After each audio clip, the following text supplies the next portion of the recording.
Hello, August. How are you? It's Past Podcast. We'll be recording every day for the month of August. Having to remember not to say April is an adjustment since I just did this a couple of months ago. But this is the Past, or the Past Podcast.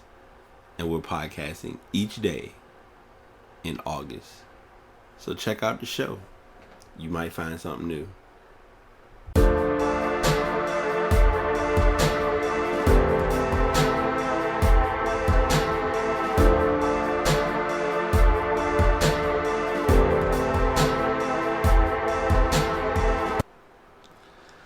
Episode 106 of the Past. I am your host, BT. Happy late Sunday to everyone. I'm doing this podcast with a heavy heart and open mind and a realistic perspective. I hope everyone's doing well today or tonight. I truly could have gotten on and easily did an episode a while ago. As soon as I came home, it's been kind of sleep. I'm not gonna lie.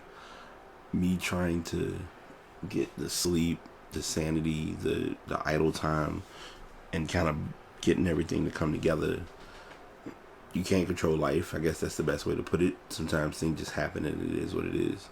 So you just gotta make, you gotta make what you got work. And I completely understand that. So I'm not looking for any pity for any of that because that's just part of the curve. It's interesting because there was a topic that hit that I probably will get into, but I'm going to save that topic for later.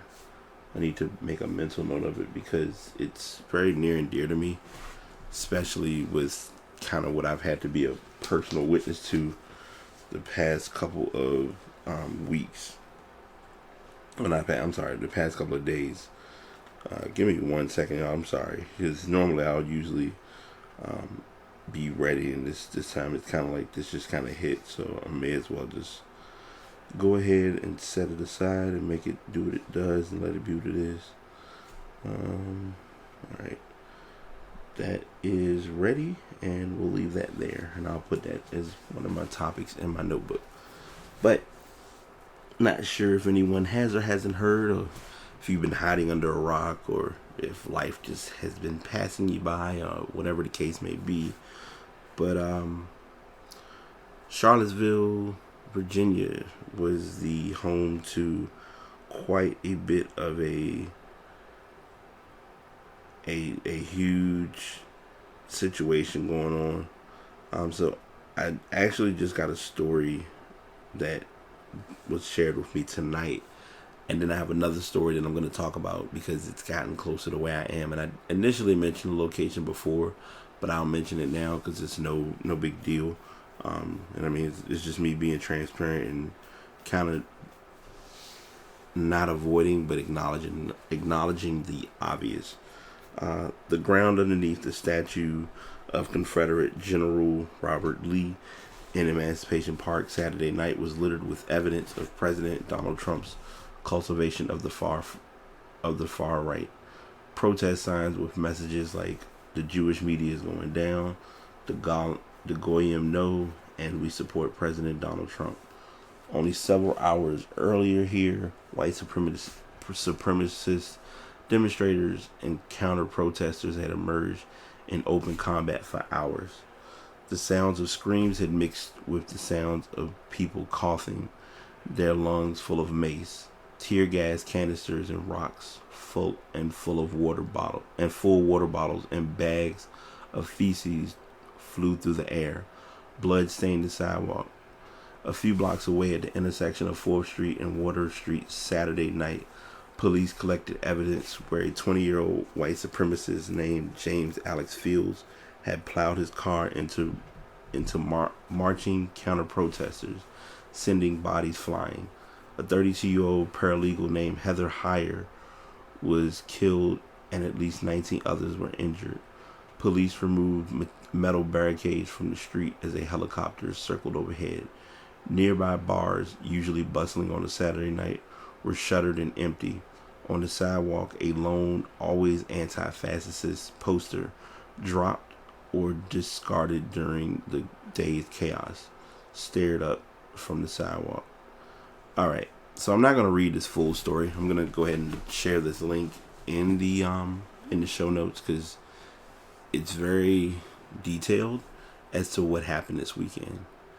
I don't want to sit here and say that I didn't acknowledge or don't want to acknowledge that it happened because that's unrealistically impossible. I was kind of scared, even to the point where I have a friend of mine. Well, y'all always heard me talk about my twin. She actually works at UVA, so I was mainly concerned in making sure she was okay because that's an area that it's you can hide and you can not acknowledge the obvious, but situations like these are what arises the thought or the mere breakdown of racism, where we don't want to see the world in black and white. We want to see people and not see color. And it's, it always is the infamous all lives matter, black lives matter, things like that. But it's amazing to me because what I think of with this whole story, and I haven't really, like I said, deciphered or picked it up because someone asked me how I felt about it. My first reaction, or my most direct perspective is towards the whole thing, is it's amazing to me because if these people, come together, and I'm saying these people because there were a lot of KKKs involved, there were a lot of people who were racial supremacists, or white supremacists, who were there. And you have all these people come together, and you have police who are there, and at the most, they're standing, but they're not causing any harm to them for what they're doing. But if black people come together in that regard, we're, it's the police or the authorities are ready to, call in the guards and call everyone in, and we could be doing things peacefully. And it's just amazing the turn of events with certain situations.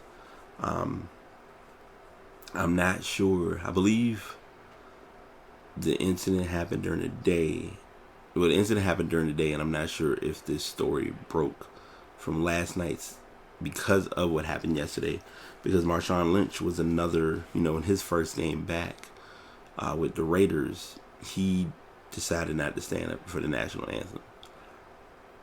You're getting, the attention is being made with these stories and with this circumstance and with these situations. And this is no example, no exclusion, this isn't left out either. I'll be the first to admit I've experienced pros and cons to racism or racial profiling consistently.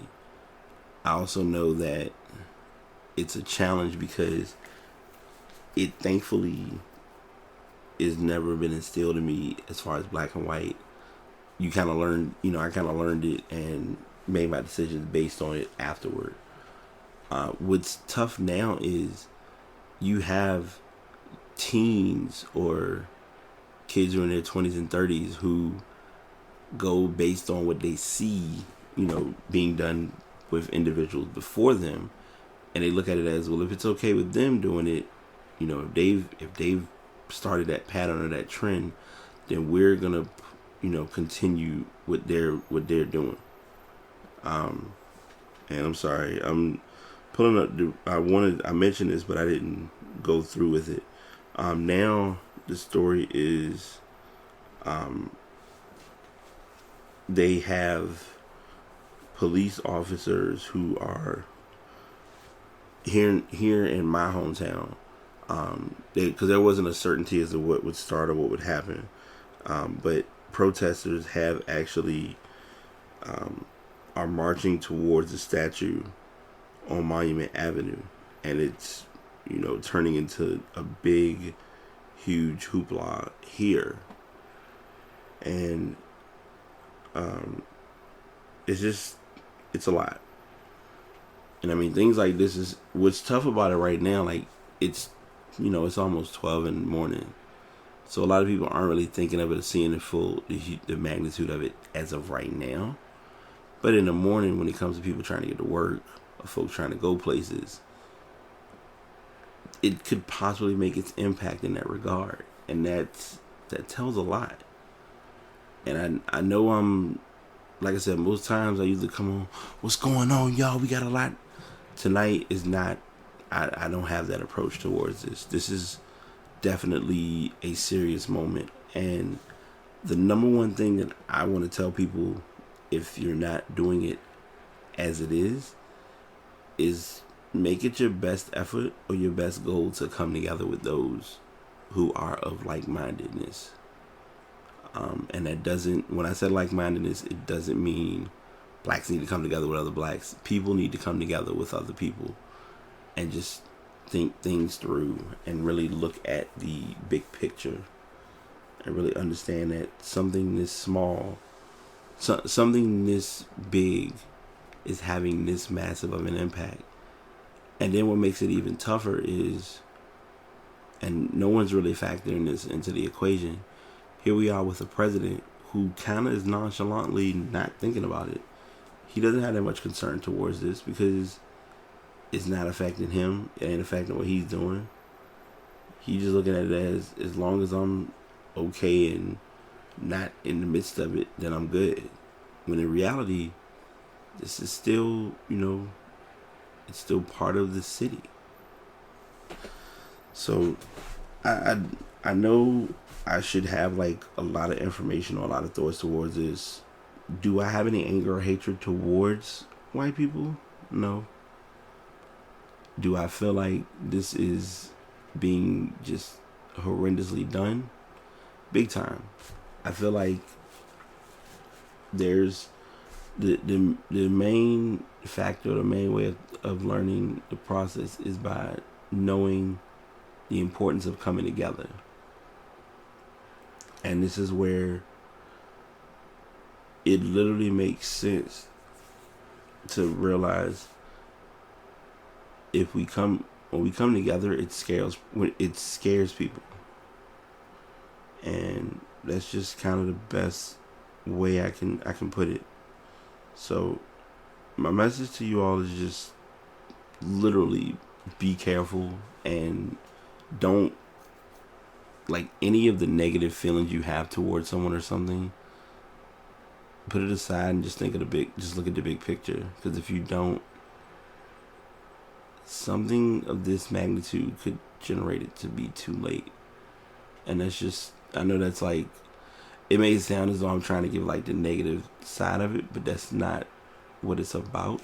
It's just to get people to really, like, anyone who knows me normally hears me always make reference to being the music guy.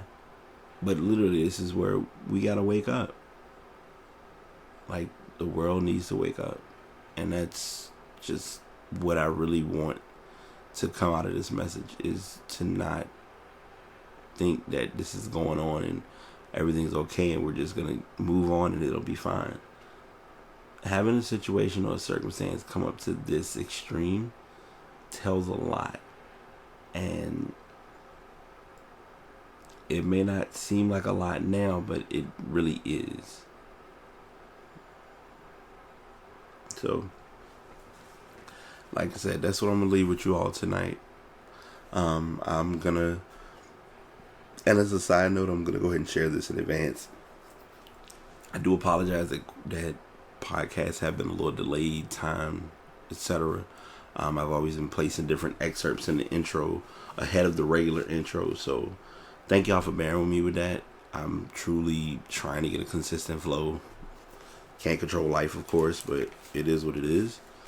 I'm sitting here trying to wear these headphones and like my ears hurt. But anyway, that's just what's going on. And I'm gonna make a challenge to everyone, if you're able to do so. If you are able to, and you don't, and you have the ability and could possibly do so, pray for someone. Take time to pray for someone.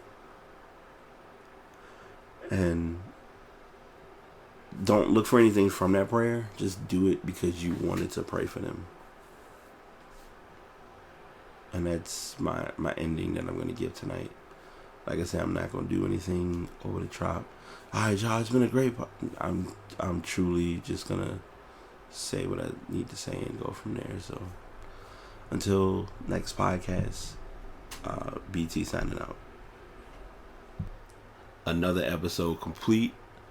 Another show shared. Thank you all for tuning in. I appreciate you checking out any current shows or previous episodes. If you'd like to follow me on social media, you can look me up on the Instagram, Facebook, or Twitter under Past Podcast. If you'd like to go to the website, it is available at pastpodcast.com, where you can listen to this episode as well as previous episodes. Until next time, y'all take it easy.